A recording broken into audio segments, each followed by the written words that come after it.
What's going on? We are just 17 days away from the Minnesota Wild opener and well into Minnesota Wild training camp. We break down some of the players to watch, what preseason actually means, and is Bill Guerin on the hot seat this year? That and much, much more, as always, were created by New Voice Studios, brought to you by Talk North, presented by SotaStick, Grain Belt, Royal Credit Union, Jim Beam, and Livea. This is Season 6, Episode 246. At Jim Beam, they know the importance of tradition, like chanting, "Let's play hockey" prior to the start of each game, or playing the state of hockey anthem after a Wild win. This season, raise one to your fan family with the bourbon that invites us all to come as friends and leave as family.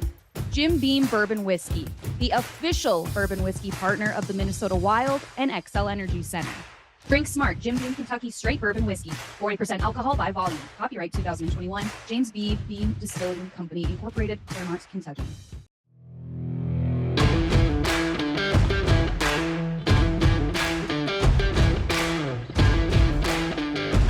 Hello, everybody. What's up? We're back. Bardown Beauties, episode 246. I'm Jessie Pierce, writer for NHL.com. She's Kirsten Kroll, in arena host for your Minnesota Wild.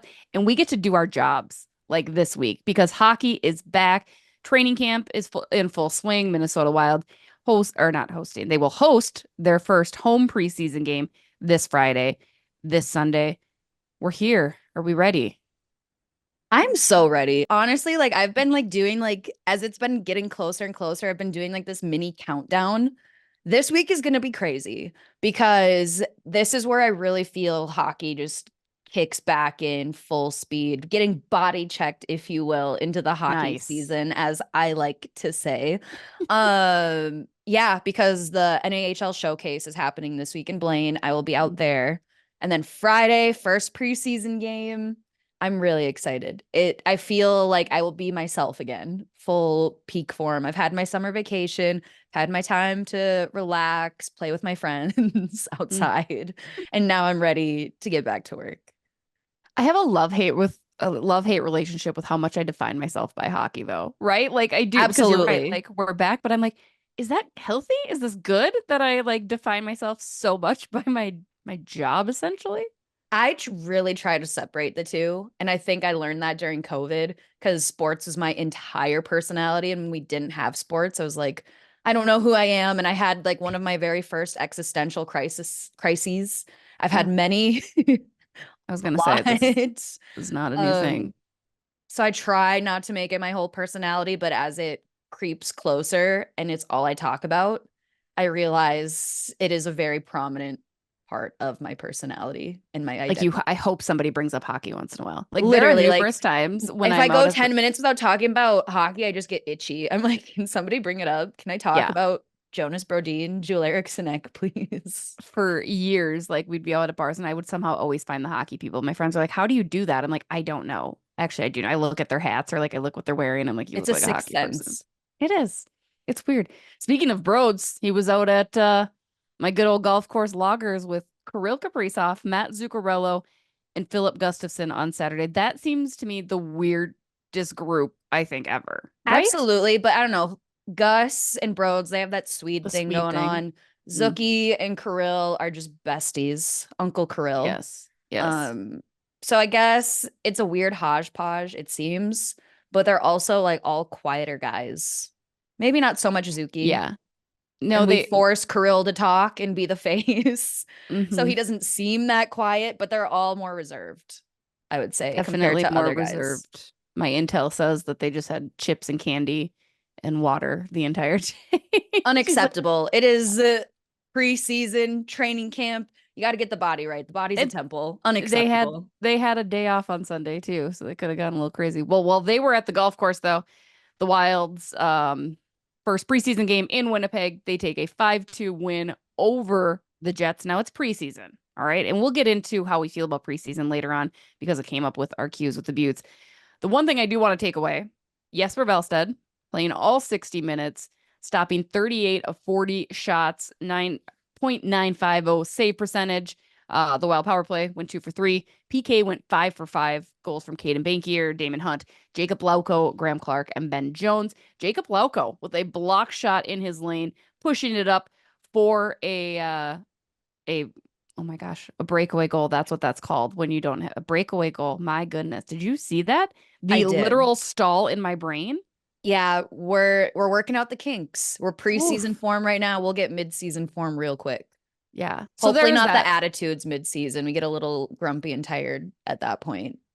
So far, so good. A couple straight days at the rink. It's been good. Guys have been fairly good. There's a couple guys a little grumpy with us, and that's okay. That's to be expected. I did think about that. I was like, you know what? For sometimes not, I'm not going to say we're shit talking, but I'm going to admit, like, we probably, when we're talking about trading a player all the time and they hear about that, I'm sure they're not exactly super excited to chat with us, right? Yeah, I guess if I put myself in their shoes and was hearing that about me, I'd be like, screw you guys. Right? Like, eat a But little chip. the way I work, and hopefully they do too, it works out, I feel. I very much get a chip on my shoulder. I am not proud to say this, but I do hold grudges and I use that as motivation and fuel. Mm, And that's how I would use it.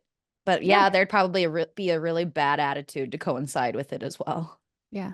I mean, I like to think that it's not directed specifically toward me or us, but Meh, it meh, happens. it happens. Other big notes to take away from training camp. There's not been a whole lot. Again, we're a couple days in. Um, it's camp. They've cut 7 players as of today, Monday. No surprises, of course.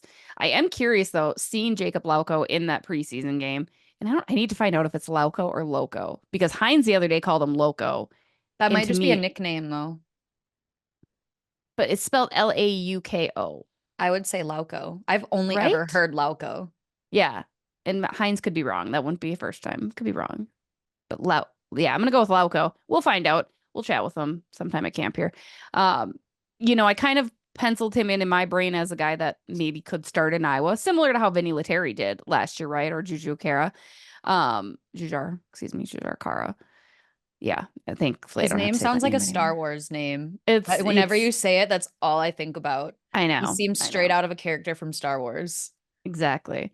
But I mean maybe he is that speedy little fourth liner that they need, right? Like the Connor Dewars or like the Vinnies. I mean, I maybe it's not as easy as a penciling him into Iowa. Maybe he's somebody that we're keeping a closer eye on through camp. And again, it wouldn't be surprising if he makes the team either. He was a 1-for-1 trade with Vinny, but I guess in my mind, to make room for a Liam Ogren, he'd be the odd man out. But I don't know. You know how I feel? Maybe you don't know how I feel. I don't really know what I'm saying. The coffee hasn't really kicked in yet. I say this every week that the coffee hasn't kicked in, and That's every because week it I wait hasn't. for I it to rolled kick out of in. bed at 9:30. It's the off season for 2 more days. That's true. See, I guess I'm not in off-season mode anymore. Like I'm kind of like get him and go, you Get know, up and go. get up and go. The sparkle Um, boots are making a comeback this week. I just had that realization. there we go. My I personality's have coming back. I know, right? See, our personality hinges on hockey maybe too much. Embarrassing for us, really. It is. Fortunate for all of you listeners out there. We love you and appreciate you guys. A couple things to discuss. And again, thank you to everybody that submitted topic ideas or questions. A lot of really good conversation starters that I think are good. Because preseason to me, it can be a little long, right? It's a little much. You've got a lot of guys. It's not nearly as long as the NFL, right? The NFL is incredibly long. So we have that to be grateful for. But I'm just kind of ready to go, especially this year with this team. You know who's in and you kind of know who's out and whatnot. So I'm glad you guys were able to let us know what you wanted to hear us talk about. First things first, 3 goalies. I have been saying for the past month, I will find it. We'll find the receipts for it because I know I have, at least not here, at least on Judd's Hockey Show over on Score North. It's going to be a 3 goalie situation. And we've talked with Billy, we've talked with Hines, we've talked with Gus and Flower and Jesper. Now, Jesper has the mentality where he's like, I'm coming in and I'm taking a spot. And he had kind of said, you know what, I need to be here for practicing. I need to learn things. And of course, as we know, learning underneath Marc-Andre Fleury is a tremendous value in and of itself. But you still have Gus and you do still have Flower too. How do you feel about the 3 goalie scenario that's likely? And it might look a little different. It might not be 3 goalies all the time. It might be platooning Jesper in from Iowa, where he's not getting necessarily that practice time. He's starting in Iowa, but he's coming in and in and out and in and out. And that's basically a cap situation, which we'll also discuss. How do you feel in general about a 3 goalie situation? Do you like it? Do you want to see Gus step up and say, nope, this is my net for a year here again? Or what would be your best situation in net? This is definitely my best case situation right now for multiple reasons. First off, everything you just said that Wallstedt has said, I love it. I love the attitude. I love the mentality that he's coming in to take a spot and just that he needs to be here for practice, everything. I absolutely love that. I love that mindset. He's got definitely a fierce competitor mindset to him. I absolutely love it. Now, if I'm putting myself in Marc-Andre Fleury's shoes, I feel he would love, like, I feel this is the position he wants to be in. He knows this is his last season. He's here because he loves the team, the organization, still loves to play. And right now, just kind of having fun with everything. So if he does take more of a back seat this season, which I expect him to, not playing as big of a role as last season, because he had to step up and do that more than I think he even expected.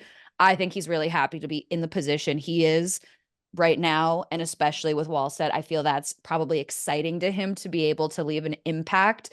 Now, if I'm Gus, I'm feeling the heat. I'm feeling the pressure. I'm feeling that I know I need to come in hot and have a much better start and just come out of the gate swinging, showing people in Minnesota why I'm still deserving of a spot to be here. Because right now, I can imagine the pressure is enormous for him. 100%. And I'm excited to see him rebound, right? I've never wanted him to not succeed. It's just hard to watch. And I think he came into camp this year in shape. And yes, we have to talk about that because that's been the biggest knock against him, according to Bill Guerin and Brass, is that he's come in out of shape and hasn't necessarily taken it seriously, maybe. And that probably resulted in his early season injury as well, which kind of hurt things a lot last year. So I'm excited to see, Gus go in there and say, hey, no, this is it. I like three goalies because I do think there's value in Jesper being here just in general. Again, mostly to see what does happen with Gus, because sure, the hopes are that Gus gets back to what we saw 2 seasons ago, right? And it's like lights out every single night. There needs to be a consistency from him. And I think you said that last week, Kirsten. And there needs to be consistency from a number of players, not just Filip Gustavsson. But I think that's huge because you're right. Marc-Andre Fleury, he gets to kind of call the shots, I think, this year, right? And again, his age, it is what it is. He takes great care of himself. He's at camp in shape. But I asked him that last week when we spoke with him. I said, what is the hardest thing about coming into camp at your age? I mean, it can't be ignored. And he said, it's just this age. There's more stiffness. There's no bumps and bruises. I'm tired a little bit more. He's like, when you're in your 20s, you're just buzzing all the time. And now it's less and less. And you're making sure you're getting the rest. And he's like, but all these guys keep me young. And it's still a lot of fun because I just love Marc-Andre. He's just the best. How could you not? Like, just looking at him, he makes me smile. Seeing the pictures from camp of him just full goalie gear, chilling in a chair. I can't believe I missed that too. I can't believe Russo's the one that got that photo. I can't believe I was out there. I was out doing actual work, I'm sure, is why. Probably. How dare you? How dare you have a job to do? I know. We did have a question since we're talking goaltenders. I did want to bring in a question that our friend Jason C had emailed us. He said, I know it's been talked about trying to trade Gus and having Jesper behind Fleury, but my question is what happens after this season? If Gus is traded and Fleury retires, that leaves Jesper as your number one and only goalie. What veteran can we honestly get for cheap to be behind Jesper to give us options to win? And do you think Jesper is ready to be the number one goalie for the Wild next season if they trade Gustafsson? Do you want me to start it off or do you want to start it off? I have multiple thoughts. I guess I can kind of start it off and you can piggyback from there. I feel after talking to Ben Gislason, after talking to Kevin Gorg, those who know the goaltending position, i.e. Kevin Gorg, and then Ben Gislason, who's just seen a lot of Jesper Wallstedt, they've said there's not much left for him to do in Iowa. But that being said, I need to see more from him this season at the NHL level to confidently say, I think next season he's ready to be the number one goalie for the Wild. Because I think that's a big thing to say about him at this moment in time, especially not having seen him this upcoming year. But do I think he's ready to be on the NHL roster right now? Absolutely. I just think there's more to be seen to be able to make that kind of statement from him. As far as veteran goalies that we could get in place of Gus. I feel you can always find a goalie, but I don't know who it would be. So I will let you pick up from there. Yeah, no, I think it raises a really good question that maybe a lot of us in the media or from a fan perspective are not ever thinking of, right? Like it's so easy to say trade Gus and you ride Flower and Jesper this season. And I don't think there's any question in my mind that Jesper is ready to be a number one goalie. That was the whole plan, right? God help us if he's not, because this was the plan since you got him. The wall in St. Paul. It would be real problematic if he's not. And I think he is. Again, even though it was just preseason to get him that 60 minutes. And you're right, Kirsten, you need to see you need to see him in numerous NHL games this year. Like you need to see him in constant action. I want to see him in, an every other night scenario. And I want to see him in those situations that NHL guys are going to be put in. And I think you're right. I think you can find a capable number 2 goalie. The Wild have been lucky for the past couple seasons that it hasn't ever been really a true 1 and 2 situation lately. It's been very 1A, 1B. And that's a great problem to have, right? To not know who your goalie is, to rotate them in and out. But time will tell you, having a 1 and 2 is also really good as well. There's nothing wrong with that. So I think finding a capable, whether it's on free agency, whether it is via trade, I don't know, but I think it's a good thing to think of. And I imagine it's one that Bill Guerin has been looking at too. I think your prospect pool's kind of dried up. They do have 7 active goalies at camp this year. So I think they are obviously preparing and planning for getting some good goaltending action. But goalies are hard too. Like goalies are very hard to find. So it's a problem. It's something to be aware of, but I think they will figure it out. So if Gus does indeed get traded, it's not necessarily screwing the pooch for next year. I think Jesper will be just fine. I think the plan is for him to be the number 1, even if Gus is here. Unless Gus, again, is lights out this season, I think Jesper's your number 1 next year. I see, that's where I'm torn. No? If Gus goes lights out this year, I don't know. I just don't know. I mean, yes, I agree with you wholeheartedly that yes, the plan has been for Wallstedt to come in, be that number 1 goalie. We've said it even 2 years ago, the future face of the Wild. That's always been the goal. Whether that happens right from the get-go next season, though, I just don't know.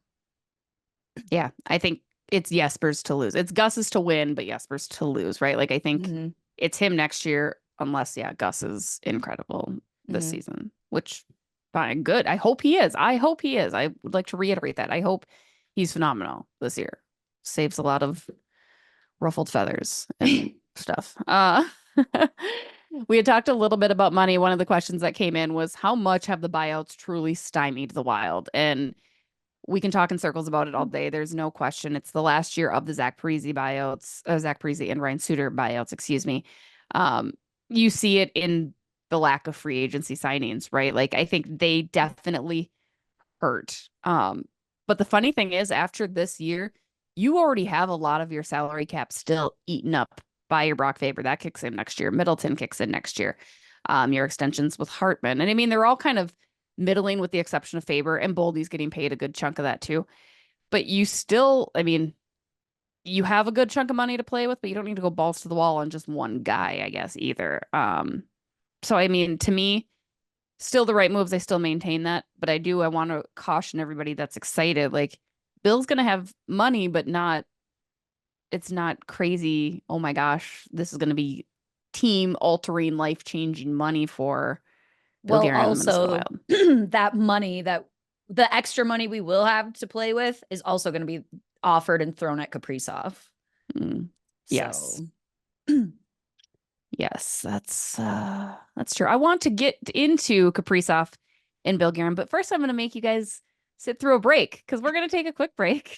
When we come back, we're going to deal with that. We're going to talk more about preseason, about young players, and about if Kirsten and I could do our job elsewhere, where would it be? So stay tuned. Hey guys, Jesse Pierce here for Livea. Fall is a great time to reset your goals and prioritize you and your health. Join Livea today and you could lose 20 pounds or more by Thanksgiving. Livea is a doctor recommended and customized for you. Start today and take advantage of Livea's big fall savings. Plus, semaglutide and trizepatide are available at significantly reduced prices. Join the #1 weight loss plan in Minnesota and call 855-GO-LIVEA or visit livea.com. That's livea.com. Don't wait, Livea works. I am a prime example. As a brand ambassador for Livea, I have loved the one-on-one support that has not only helped me lose 40 pounds, but keep 40 pounds off thanks to my friends at Livea in the Woodbury Clinic. I couldn't have reached my goal without them. You can do the same. Do what I did. Make the call and you will lose the weight with Livea. Expert guided support plus the most competitively priced weight loss medications available. Livea is the most trusted leader in weight loss. So what are you waiting for? You can lose 20 pounds or more by Thanksgiving. Again, visit livea.com or call 855-GO-LIVEA today. Let them know Jesse Pierce and the Bardown Beauty sent ya.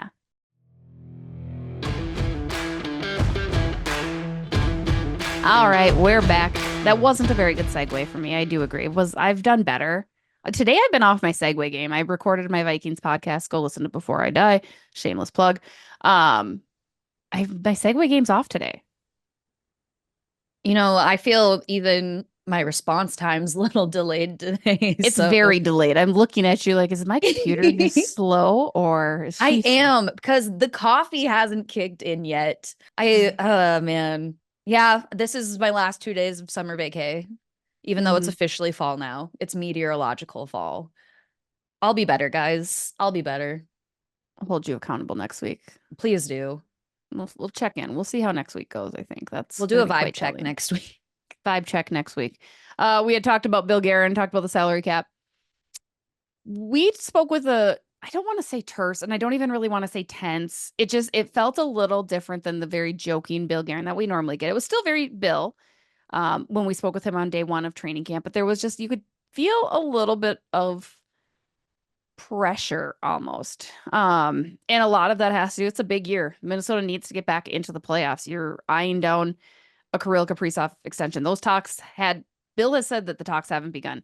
They sure as hell better have begun because you need to get this job done. This cannot turn into a Marian Gaborik situation where he just walks. And even the concern, Kirsten, before we took the break, you had mentioned throwing all the money at him. The Wild threw all their money at Marian Gaborik. They offered him more than the New York Rangers did, and Gabby still went and walked. And the way Gaborik played all that was good for him. Kirill, it's tough. Every vibe in my body is like he's not coming back. Which kills me because he's not only the most elite electric player Minnesota has had in franchise history, he's a hard worker. He's, tough as nails down there too. He brings every element in a hockey player that I absolutely admire and adore. And I would hate to see Minnesota lose that because he's brought such an electricity. Not to say that Matt Boldy hasn't, not to say Brock Faber. I mean, it's not going to completely bomb this team by any means, but that hurts. And I think the biggest person that hurts is Bill Guerin. Do you see Bill Guerin being on the hot seat, not only this season due to, his fingerprints are all over the team. This is Bill Guerin's team, from the coaching to the entire staff, everything is Bill Guerin. Do you think he's feeling some pressure? And how much added pressure is there to get a Kirill extension done come this summer when that can officially be done?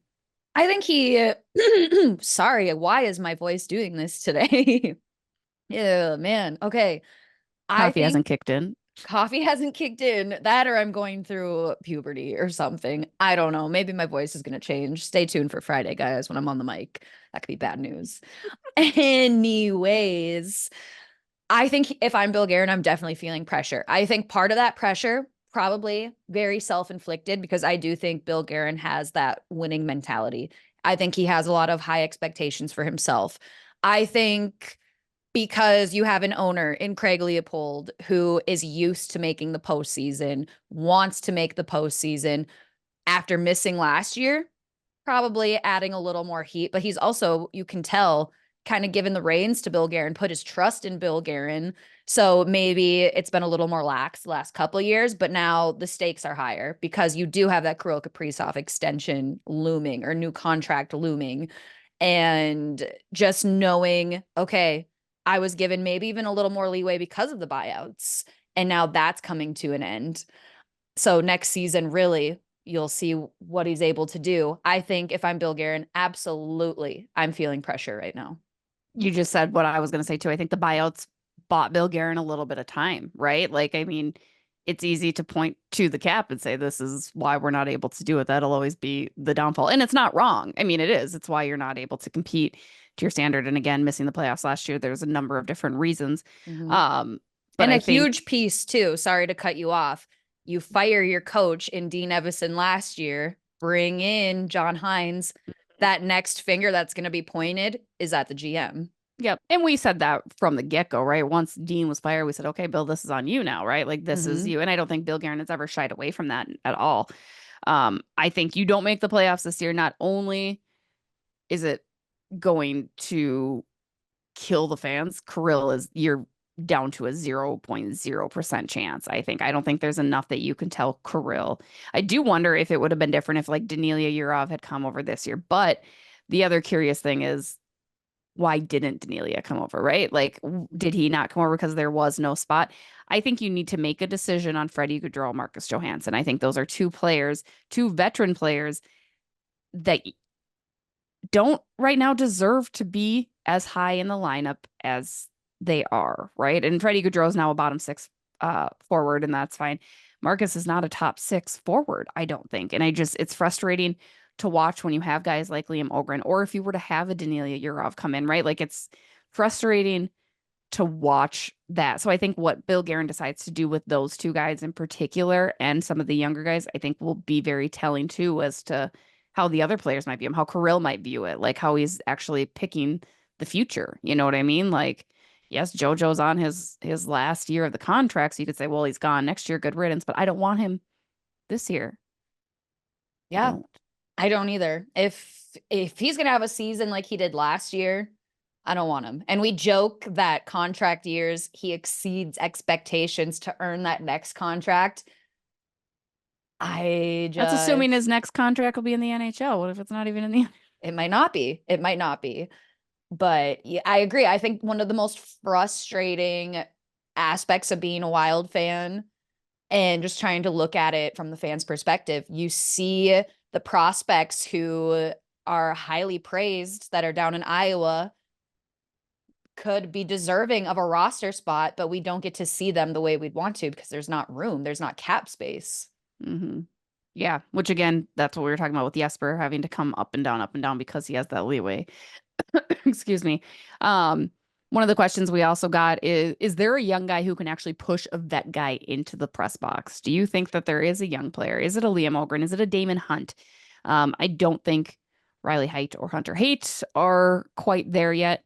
But is there somebody like Faber did to Goligoski, essentially? Is there a young guy that you are circling as, yep, he's going to put a veteran up in the box?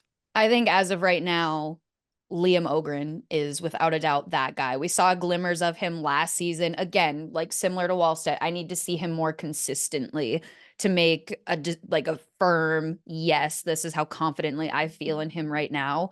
But heading into this season, I think all eyes are on Ogren, and it's his spot to gain and anyone else's to lose. Yeah, Liam's kind of the only one that I've seen enough of. I guess that's probably not fair. Like, he's the one that I've just been really watching at camp and just kind of seeing, and he has all of the tools to be a very good NHL player. I mean, it's still learning the pace of the game. And I'm not just ever talking physically. I actually talked with John Hines about this off the record a little bit, just picking his brain because I'm always looking to learn more about the game. It's not even when people say like you're not up to speed in the NHL game, and some of you might already know this, but if you don't, forgive me, bear with me.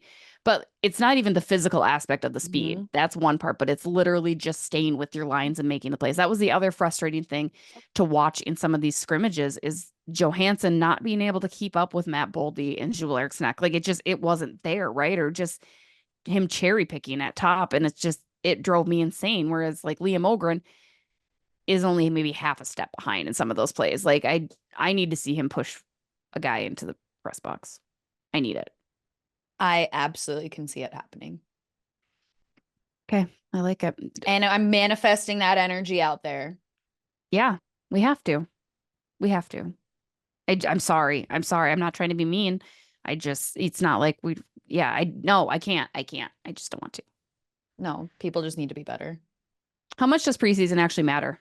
Like preseason wins. Do you want the Wild, I believe, didn't they go undefeated last year in the preseason? They did go too? undefeated last year. Yeah. If my team goes undefeated in the preseason, you best believe I'm like plan the parade route. No. Yes. How did that work out last year? It didn't work out last It didn't year work out. Just a at all. reminder. But also, it was injuries from the beginning. Yes. Preseason injuries from the beginning.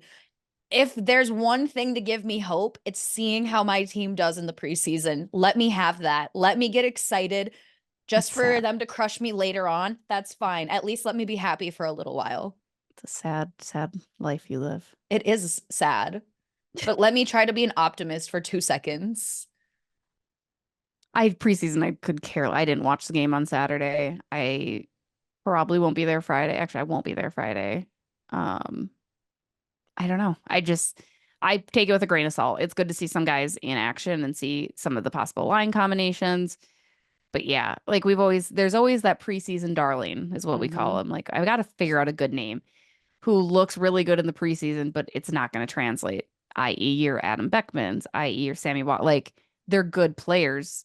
They're good Iowa players, right? And just because they perform well in an NHL preseason, it doesn't translate always. Also, I'm going to throw this one out there, not to throw shade, and also because I need to say this out loud because I was so high on him 2 years ago. Tyson Jost's preseason 2 years ago. Oh, yes, I remember. Yeah. Yeah, there's always one guy that everybody just falls in love with, right? And it's like, yeah, they had a really good preseason. But again, mind you, it's against other young guys, right? Like they'll be great in Iowa. Like let it be that. Move forward with caution. So yeah, it'll be interesting to say the least. I don't know. Preseason doesn't matter to me. It's preseason. It doesn't matter, but it gets me excited for all the wrong reasons. I just want everybody to get out of there healthy. Absolutely. That's goal numero uno this year. It's all you need. Just get out of there. Speaking of, I have a little gripe to give with some of you followers. If I tweet out that somebody is not scrimmaging, you don't need to read into it and assume that they are hurt or that this is unless it's Jonas Brodin, then there's other scenarios. I will let you know if a player is hurt or if I am concerned that a player is hurt. Me simply saying he's not scrimmaging, do not sound the alarms. Jonas Brodin, Jared Spurgeon, and Marcus Foligno will not be scrimmaging throughout the most of camp. I will let you guys know that right now. They are not hurt. It is just a simple cautionary tale. That's all. It's just they don't need to. It's fine. Not a big deal. Deep breaths, guys. This was my anxiety. You need to reassure me. Day 2 of camp. People are freaking out. It's okay. It's okay. It's going to be okay. I'm freaking out. You need to reassure me. It's preseason. I will try. I will do my best because Can we put Broads and Jewel in bubble wrap, please? I emotionally cannot handle seeing either one of them get hurt. Maybe, but that's part of the game. That's part of the game that we love. But we can't lose either of them. I mean, we can't lose our, what is it, number 8 ranked left defenseman in the NHL. Is he? He is. According to 8 or 9 NHL.com. Left defenseman. He was ranked 8 or 9, like an 89 point. This was, I'm assuming, via NHL.com. Correct. Okay. Let's see. NHL defenseman. We cannot lose him. We cannot. I went through the emotional roller coaster twice last season. Rankings. Now I just need to know. Well, was it fantasy hockey rankings? No. I don't know. It was something. If you search Jonas Brodin on Twitter, there's an image that'll pop up. I think Russo had also shared it late last week. I just came across it. It was NHL.com related somehow. Whether it was fantasy or what. I didn't write it, so I don't know. But he was ranked 8 or 9 left defenseman in the league. Then we'll just go to Russo. What's next for Liam? I'm gonna find it myself. You are gonna find it yourself. I will. This is what I live for. But we're just. I'm just, I need to know now. It just seems very high. I don't. It does. I'm not saying I disagree.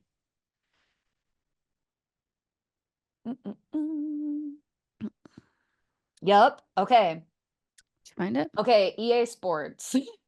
Top 10 left defensemen in NHL 25. Number 9, Jonas Brodin, an 89 rating. Number 1 is Okay. Quinn Hughes. Number 2, Roman Josi. Number 3, Miro Heiskanen. Victor Hedman at 4. Number 5, Rasmus Dahlin. Number 6, Devon Taves. 7, Josh Morrissey. Number 8, Jacob Slavin. And then number 10, Zach Werenski. He's a little lower on the fantasy projections from NHL. I actually haven't even found him on here yet. But You know what? EA Sports NHL top 10 left defenseman. I am proud of my boy. I love Broads. Don't get me wrong. I'm not trying to take him. It does seem a little high, especially to be 7 spots back of Roman Josi. I agree. Yeah. Okay, good for him. Yeah. Good for him in EA Sports. I'll be sure to play him when I'm playing Shell. As you 25. should. Um, Chell. We should do that. A little Chell play a game at competition. Shell. If Yeah. anybody has Chell and wants us to come over and play and we'll live stream it, it'll be fun. Yeah. No, I can haven't we played do in that? a very long time. Same. Let's do that. Just chill out. We'll do a lot. Yeah, we'll do that. That would be Yeah. so fun. Speaking of fun and live shows, in case you guys missed our announcement next week, we will be at Tom Reed's each and every month for a live show. It'll actually be a prelude to preseason games. Details coming on our first live show very soon, but there will be one coming up here in October, which is next week already, which is crazy to me. So thanks to Green Belts and Tom Reed's for the help on that collaboration. Going to be a ton of fun. I'm stoked. I'm super excited. I So loved how last week when we walked in to take those pictures, didn't tell anybody, just walked in like we own the place. And Tom's like, "What are you guys doing?" We're like, "Yeah, we're just taking some pictures." And he's like, "Okay." Like, It's just make yourself at home. There'll be so many quesadillas eaten there. Oh my gosh. Yeah. Also, putting this on the record, Tom, let's add the quesadilla to the event menu, please. Yes. God, they're so good. If you guys They're haven't had so a Tom good. Reed's, they're That's so good. all. I went there to watch a Vikings game. I was heartbroken to see it was not on the event menu. That was all I wanted. It's such a good appetizer. Like it's a perfect appetizer, right? There are times Tom, when I make was the eating two. change. Make the Yeah. change, Tom. The best. We love it. That's gonna do it for this week's episode. As always, we appreciate you. We appreciate Talk North, Livea, Greenbelt, Royal Credit Union, Jim Beam, SotaStick, all of our listeners, all of our audience. Let us know what else you want to hear about. Preseason game Wednesday, Friday, and Sunday. Friday and Sunday are at home. Kirsten will be doing her thing. I will probably be there Sunday if I survive Oktoberfest in La Crosse, Wisconsin. So Birthday Sally. look at me trying to not make hockey my entire personality. It was so hard for me to type in the words, I'm not going to be at the preseason game on Friday. Because it's Winnipeg too. And you know how I love Winnipeg. But I was just like, who knows what reason. Nope. Plus bad things always happen against Winnipeg. So I was like nervous that I'm gonna miss out on something, you know. This is true, but we're not putting that energy out into the sphere. I didn't mean to. No. I Take it back. I really wanted to suck that drink back out of in. wanted to drink out of a beer stein. I might even get crazy and wear a little beer outfit. A little, yeah, like the Oktoberfest outfits. Oh, what wear a I'm little saying? beer outfit. I Little was like, beer what does that outfit, even like- mean? Like the dreidel dresses or something. I think have they're no called. idea. Yeah. I'll let you know if I find one. I've been looking on Amazon. Of course you have. I Of commit. course you have. I commit. That's the thing. I will make my entire personality about whatever I'm into in that moment. This Fair. weekend, Oktoberfest. Respect. Thank you. Thanks again to all of you guys. Don't forget to subscribe, rate, share, and listen. We'll be back next Tuesday with a whole new episode as we get closer and closer to puck drop. Let's go wild. Have a good week. Bye.